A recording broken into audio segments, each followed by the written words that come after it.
Venezuela asegura que Guyana está obligada a sentarse para negociar sobre el Esequibo. Estados Unidos extiende licencia de protección a Citgo. Conferencia Episcopal Venezolana se reunió con Papa León XIV. Trump amenaza nuevamente con borrar de la faz de la tierra a Irán. Ildemaro Vargas, jugador del mes en la Liga Nacional de las Grandes Ligas. Noticias, tendencias e información. Un espacio para conocer y entender lo que domina la agenda en Venezuela y el mundo. Informe Olavarrieta. Buenas tardes amigos, les saluda Luis Olavarrieta y bienvenidos a Informe Olavarrieta. Este programa llega a ustedes gracias a Orca Química, la protección que tus techos y paredes necesitan, y Astrolate de Samoritz, chocolate de otra galaxia. Hoy es lunes 4 de mayo del 2026 y a partir de este momento les llevaremos las noticias que marcan la jornada en Venezuela y el mundo. Comenzamos. La actualidad venezolana es noticia. Informe Olavarrieta. El ministro del Trabajo, Carlos Alexis Castillo, afirmó en entrevista con la periodista Shirley Barnaghi que el aumento del ingreso mínimo integral no constituye un ajuste salarial, sino una medida temporal ante la situación actual y que se aplican hasta que se pueda reconstruir el sistema laboral venezolano.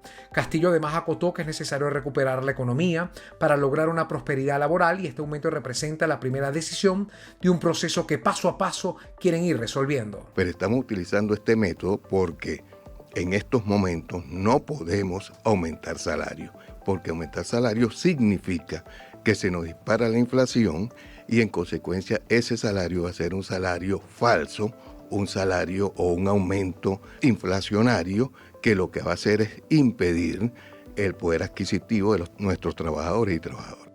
Venezuela y Guyana iniciaron la audiencia por la disputa territorial en la Corte Nacional de Justicia, representados por los cancilleres de Venezuela y Guyana. Desde la sede de la Corte Internacional de Justicia en Países Bajos, el canciller Iván Gil informó que el equipo jurídico y político de Venezuela acudió al organismo para exponer la verdad histórica del país y reafirmar la ilegalidad de la posición de Guyana, quien aseguró está obligada a sentarse para negociar con las autoridades venezolanas. Lo que viene es demostrarle al pueblo de Venezuela y a la comunidad internacional que estos derechos legítimos son reales, son verdaderos, son irrebatibles y es lo que vamos a ver en los próximos días con este equipo acá en La Haya y bueno, en los espacios que tengamos que demostrarlo. No hay dudas que eso. Y el resultado final de esto es que Guyana se sentará nuevamente con Venezuela tarde o temprano a negociar con el Acuerdo de Ginebra de 1966 y a resolver definitivamente la controversia territorial de una manera satisfactoria para ambas partes. Por su parte, Guyana solicitó a los jueces que dictaminen que Venezuela no tiene derecho legítimo sobre la zona y que ratifiquen la validez del laudo arbitral de 1899 que asignó el territorio a la entonces Guyana británica. El director ejecutivo del Consejo Nacional de Dominio Energético de Estados Unidos, Jarrell Allen, afirmó que los recientes acuerdos firmados entre empresas estadounidenses y venezolanas reflejan un avance rápido y significativo en la relación bilateral impulsado por la administración del presidente Donald Trump. Las declaraciones se produjeron tras una visita oficial a Caracas en la que participaron representantes del sector energético, minero y del transporte aéreo en el marco de la reactivación de contactos económicos entre ambas naciones. Estados Unidos extendió una licencia que protege a la refinería venezolana Citgo Petroleum de los acreedores hasta el 19 de junio, según un comunicado publicado el lunes en el sitio web del Departamento del Tesoro de los Estados Unidos. La licencia general expedida por la Oficina del Control de Activos Extranjeros busca fomentar la inversión e impulsar la producción petrolera en Venezuela. Asimismo, refuerza la protección estadounidense a Citgo, con sede en Houston y a sus empresas matrices en el extranjero, consideradas la joya de la corona de los activos extranjeros de Venezuela. Venezuela está teniendo dificultades para atraer empresas internacionales que ayuden a reparar su deteriorado sistema eléctrico debido a la falta de garantías de pago a los proveedores. Representantes de compañías como Siemens Energy y GE Vernova se reunieron en abril con funcionarios venezolanos en Caracas, pero salieron con dudas sobre cómo recibirán el pago de sus servicios. El canciller de la República, Iván Gil, sostuvo una reunión con el ministro de Relaciones Exteriores del Reino de los Países Bajos, Tom Beredensen, para reafirmar la relación binacional entre ambas naciones, además de la inversión y la cooperación con empresas holandesas en el país. Transmitimos el mensaje del gobierno bolivariano en favor de la inversión y la cooperación con empresas holandesas en diversos sectores de la economía venezolana, haciendo especial hincapié en áreas clave como la agricultura, la energía y el transporte, describió Gil a través de sus redes sociales. El presidente de la Conferencia Episcopal Venezolana, Monseñor Jesús González de Zárate, aseguró que el Papa León XIV sigue atento a la realidad venezolana. Señaló que la audiencia privada que sostuvo con su santidad este lunes fue un encuentro cordial y fraterno. En un mensaje difundido por la Arquidiócesis de Valencia, cuyo titular es Monseñor Jesús González de Zárate, el prelado compartió algunos detalles de esta reunión que sostuvo junto al Santo Padre en compañía de la directiva de la Conferencia Episcopal Venezolana. Monseñor Jesús González de Zárate, 12 del mediodía. Ha sido un encuentro muy cordial, lleno de fraternidad y en espíritu de comunión. Le hemos hablado al Santo Padre de la realidad del pueblo venezolano, también de la acción de la Iglesia, y hemos recibido de él aliento, el ofrecimiento de sus oraciones por nuestro país, las muestras de su cercanía. Ha seguido con gran interés todas las cosas que le hemos dicho y nos ha preguntado de diversos temas en función de tener un mayor conocimiento de nuestra realidad. Monseñor González, arzobispo de Valencia, agradeció la posibilidad de esta reunión y tener así la oportunidad de crecer en unión con el Papa León. Fabiana Ortega, Unión Radio. ONU asignó $2 millones para asistir la crisis hídrica del estado Sucre. A través de su cuenta en la red social X, el jefe humanitario de las Naciones Unidas, Tom Fletcher, anunció que fueron destinados $2 millones para asistir al gobierno del estado Sucre en medio de la emergencia hídrica decretada en 3 municipios del estado desde hace 2 meses. Los recursos provenientes del Fondo de Emergencia Global buscan cubrir necesidades de saneamiento e higiene a través de kits humanitarios para las más de 200.000 familias afectadas por la suspensión del servicio de agua por tuberías. Recordemos que desde el pasado 25 de febrero se anunció la suspensión del servicio en la ciudad de Cumaná, en la península de Araya y en la población de Marihuitar, así como en el 45% de la isla de Margarita en el estado Nueva Esparta, debido al deslizamiento de tierras ocurrido por un sismo que ocasionó el colapso del túnel trasvase de la represa del Turimiquire. Hasta el momento, las autoridades del estado Sucre no ofrecen un balance oficial sobre los avances de los trabajos que se realizan en la represa o una posible fecha de restitución del servicio de agua para las familias afectadas. Desde el estado Sucre, Ariana Ágreda, Unión Radio. Informe Olavarrieta. Las noticias que marcaron la jornada. La presidenta de la Federación Internacional de Sociedades de la Cruz Roja y de la Media Luna Roja, Kate Forbes, arribó este lunes al país para fortalecer la cooperación humanitaria y conocer de cerca el trabajo de voluntarios en Venezuela. Luis Manuel Farías, presidente de la Cruz Roja venezolana, destacó la relevancia de la visita y expresó que se trata de una oportunidad para seguir con el reforzamiento de la labor humanitaria venezolana, especialmente en beneficio de las poblaciones más vulneradas. La administración de Donald Trump confirmó que los medicamentos enviados a Venezuela sí fueron entregados al Ministerio de Salud del país, respondiendo así a las denuncias de organismos del sector sobre su paradero. Estados Unidos facilitó los envíos de material médico gracias al apoyo estadounidense para la adquisición de productos básicos, cuyo coste fue sufragado por fondos venezolanos, señaló así el Departamento de Estado. Asimismo, añadió que en colaboración con la OEPS y otras organizaciones, confirmamos que los suministros llegaron al Ministerio de Salud de Venezuela para su posterior distribución. El dato que marca la agenda informativa. Informe Olavarrieta. El Banco Central de Venezuela colocará $1.350 millones por conceptos de inversión cambiaria durante el mes de mayo, de manera que el suministro de divisas por parte del ente emisor superará los $1.000 millones por tercer mes consecutivo. El tipo de cambio de intervención se ubicará en 611 bolívares por dólar en el mes en curso. Al cierre de abril, el Banco Central de Venezuela ha liquidado un total de 3.424 millones de dólares mediante los distintos mecanismos de intervención cambiaria, con la intención de estabilizar progresivamente el tipo de cambio. Conversaciones que dominan las redes. Informe Olavarrieta.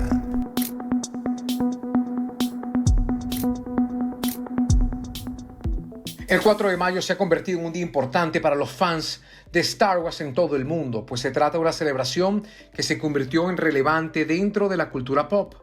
El motivo por lo que se celebra el Día de Star Wars se debe a que la fecha tiene sus raíces en un juego de palabras ingenioso que surgió entre los seguidores de la saga. En inglés, la famosa frase May the Force be with you, que la fuerza te acompañe, se asemeja a May the Force, 4 de mayo. Escuchemos el intro de Star Wars.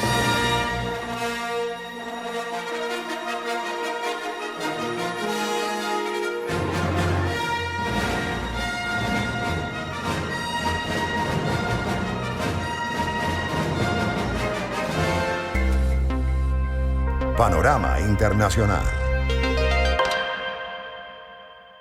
El mundo es noticia. Informe Olavarrieta. El presidente de Estados Unidos, Donald Trump, amenazó con borrar de la faz de la tierra a Irán si la República Islámica ataca barcos estadounidenses en el estrecho de Hormuz o en el Golfo Pérsico. Tenemos más armas y municiones de un grado mucho más alto que antes, avisó Trump, quien dijo que el operativo estadounidense en el estrecho de Hormuz es una de las mayores maniobras militares jamás realizadas. Estados Unidos va a desplegar destructores, más de 100 aeronaves y 1.500 militares para escoltar los barcos atrapados en el estrecho de Hormuz. Aparte del barco surcoreano, no se ha producido ningún daño en el tránsito por el estrecho, detalló Trump. Quizás ya es hora de que Corea del Sur se une a la misión, sugirió Trump, en alusión a la medida de cooperación internacional para mantener la seguridad en la ruta de Hormuz. Un dron iraní causa un gran incendio en instalaciones petroleras de Emiratos Árabes Unidos. Ante los nuevos ataques de Irán contra su territorio, Emiratos Árabes Unidos afirmó que se reserva en pleno y legítimo derecho a responder. La primera ministra italiana, Giorgia Meloni, afirmó que no comparte las amenazas del presidente estadounidense Donald Trump de retirar tropas en Italia y otros países y defendió que su país siempre ha sido leal con sus aliados. También el ministro de Exteriores de Alemania, Johann Wadephul, aseguró este lunes en Atenas que la capacidad disuasoria de la OTAN en Europa no se verá mermada pese a los planes de Estados Unidos de reducir el número de tropas en suelo germano. La alta representante de la Unión Europea para la Política Exterior, Kaja Kallas, aseguró que el anuncio del Departamento de Guerra de Estados Unidos de retirar 5.000 soldados estadounidenses de sus bases en Alemania es sorprendente, pero demuestra que Europa tiene que hacer más para reforzar realmente el pilar europeo de la OTAN. Se ha hablado de la retirada de tropas estadounidenses de Europa durante mucho tiempo, pero el momento de este anuncio es sorprendente. Creo que demuestra que tenemos que reforzar realmente el pilar europeo de la OTAN y hacer más, apuntó en su llegada a la cumbre de la Comunidad Política Europea en Armenia. El Vaticano confirmó que el Papa León XIV recibirá el jueves al secretario de Estado estadounidense Marco Rubio, una cita que tendrá lugar tras las diferencias entre el pontífice y el presidente Donald Trump para abordar la guerra de Irán y asuntos de Latinoamérica.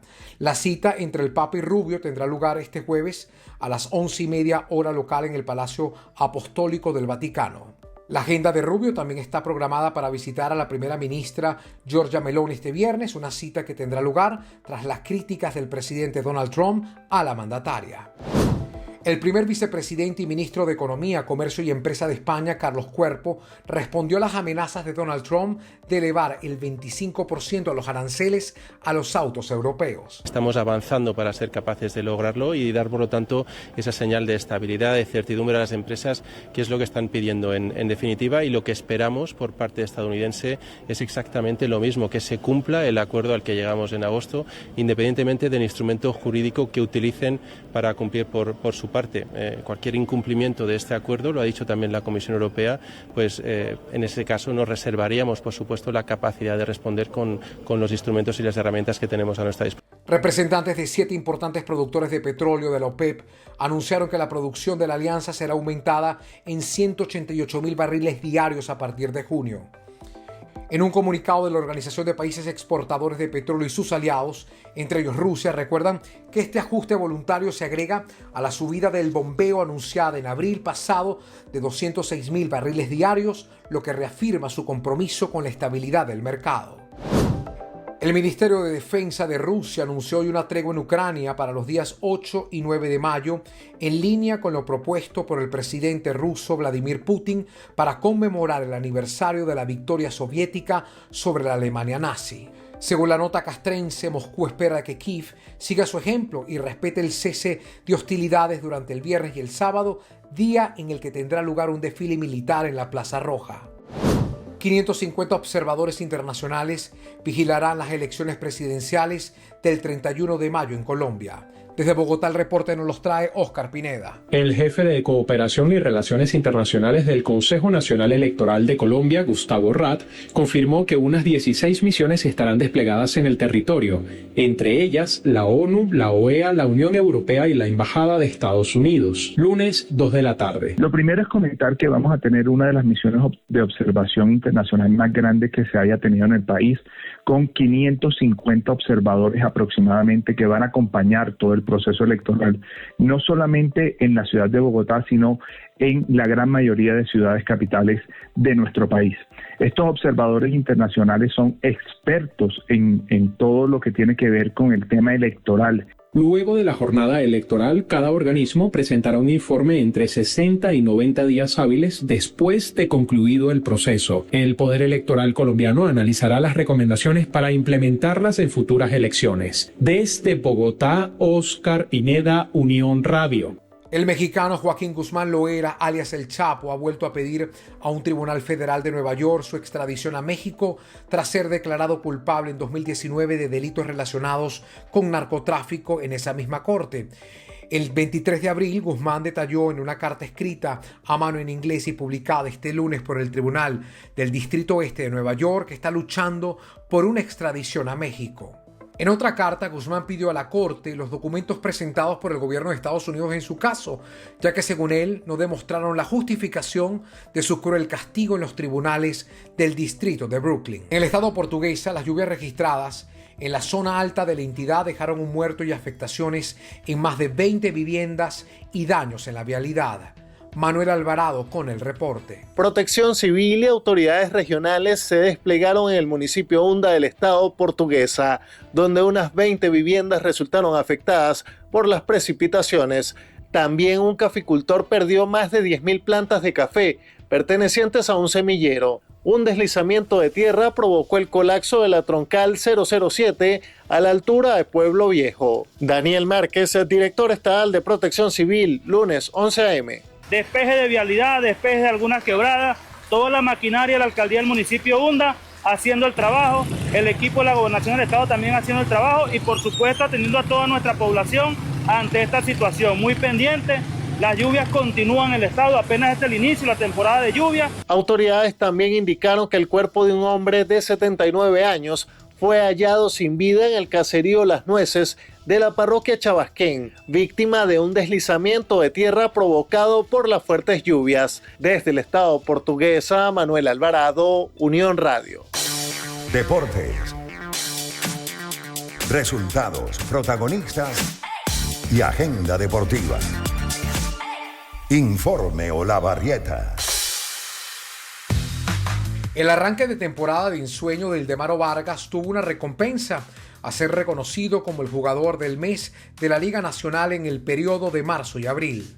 Es la primera vez que Caripito obtiene esta distinción en su carrera, luego de 23 juegos de la temporada, con 6 dobles, 2 triples, 6 vuelas cercas y 20 carreras impulsadas, siendo desde ya los mejores totales de su carrera para un primer mes de zafra. El Atlético de Madrid se ha presentado en Londres para disputar la vuelta de las semifinales de la Champions ante el Arsenal con una mezcla de emociones intensas de las que han dado cuenta en la rueda de prensa en vísperas del partido. El entrenador y la máxima estrella del equipo han comparecido de nuevo juntos ante los medios de comunicación y tal como lo hicieron en la precedente eliminatoria de cuartos en Barcelona. El encuentro lo podrá seguir por Unión Radio a través de 90.3 FM a partir de las 2:45 de la tarde. Salud. Avances, cifras y noticias que marcaron la jornada.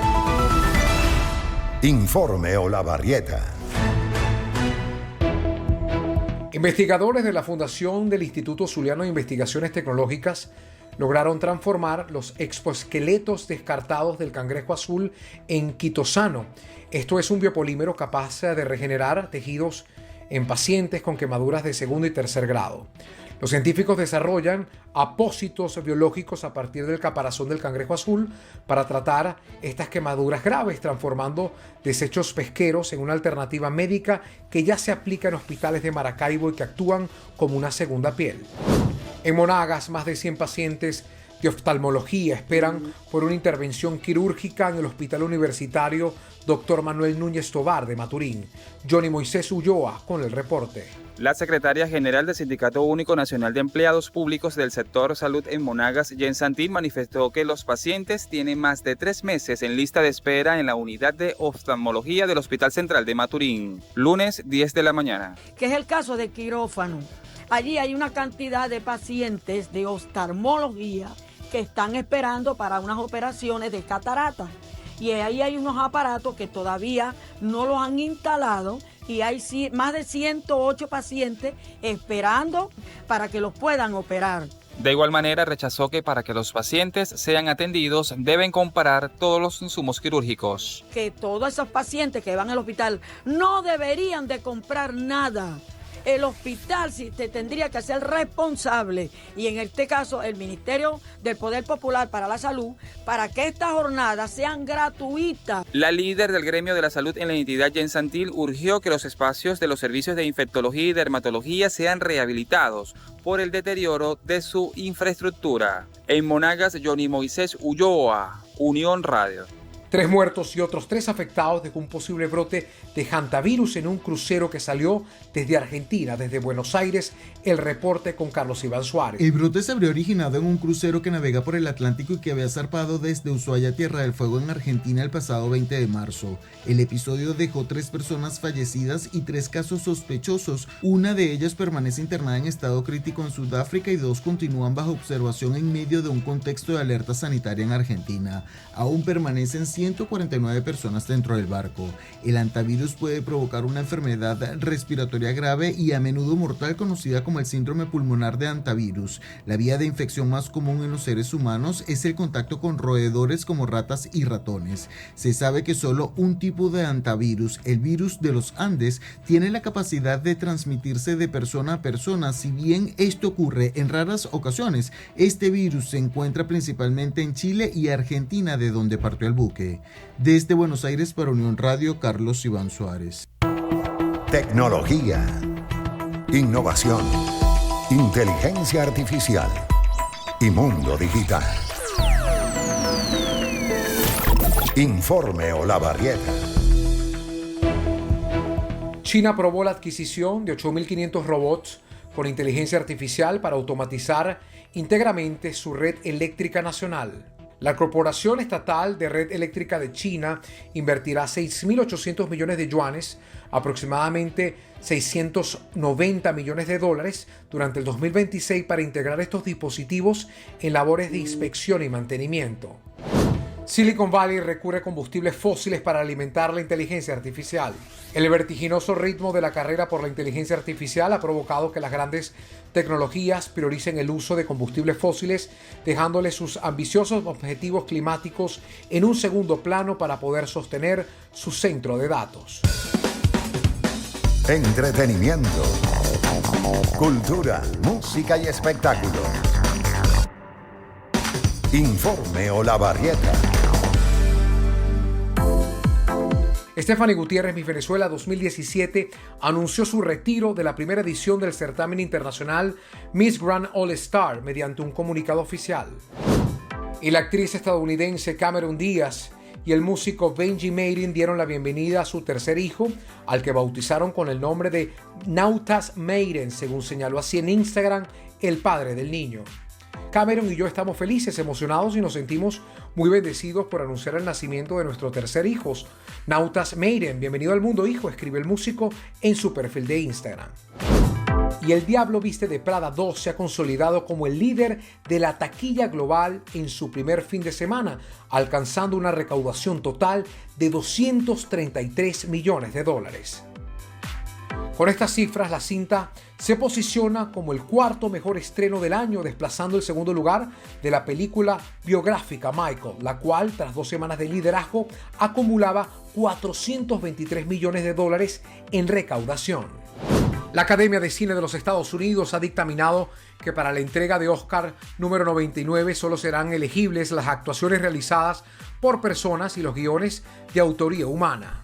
Esta normativa excluye el uso de inteligencia artificial en categorías principales y otorga a la organización la facultad de investigar el uso de tecnologías generativas en las producciones para verificar su origen humano. Bueno, y de esta forma nos despedimos, agradecidos nuevamente por estar junto a nosotros en este resumen noticioso. En la dirección, Jorge Branco; en la producción informativa, el Centro de Noticias Unión Radio; en la producción, Daniel de Alba, Bárbara Subero, Andy Morillo y Alfredo Portela; en la jefatura, Juan Bemont; en la coordinación, Jessica Ferrer; en la gerencia, Ricardo Martínez Osorio, y que les habla, Luis Olavarrieta. Este programa llegó a ustedes gracias a Orca Química, la protección que tus techos y paredes necesitan, y Astrolate de San Moritz, chocolates de otra galaxia. Informe Olavarrieta. Noticias y contexto que marcan la jornada. Con Luis Olavarrieta. Éxito.